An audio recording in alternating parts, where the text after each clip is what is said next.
Sometimes there's a number of ways that you can do these problems, but I like to do these in the way that will be the shortest. And the first one we're going to do is 2.16 meters goes to centimeters. So what we do is we write down the 2.16 meters, then we'll do times and then a line. Now we know that meters is here, so we know meters is going to have to cancel with it, so it's going to go on the bottom. We want centimeters, so I'll put centimeters over here. Now what we need is a relationship between these two, because this line here means that these two things are actually going to equal each other. So I look over here on my conversion factors, and I'm looking for something that involves meters and centimeters. And what do you know? Here we go, 1 meter is 100 centimeters, so 1 meter and 100 centimeters over there. And that's how you'd set up that one. Number of significant figures, we've got 3 sig figs here, so we'll have 3 in our answer. Next one, 550 milliliters times and then a line.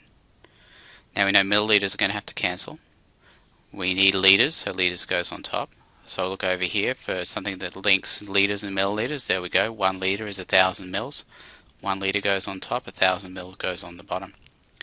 The number of significant figures, we've got 2 significant figures here. Remembering this 0 here is not significant because there's no decimal point after it.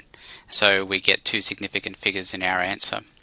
Just expanding on the significant figure issue there, if you've got something like 550 like this, what this actually represents is some number that's between 554 and 545.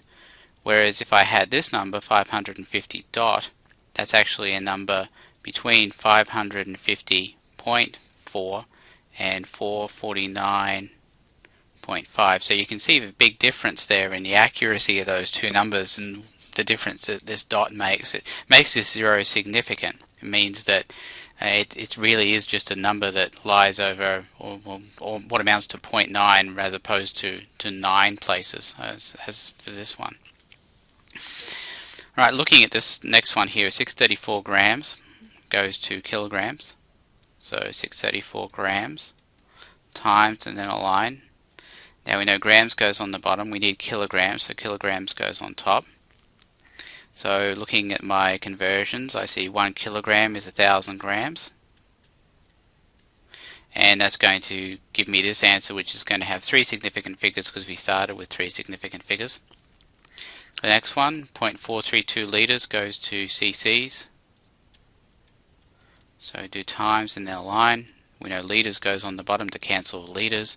We need cc's, that goes on top. So we're looking for a relationship between liters and cc's.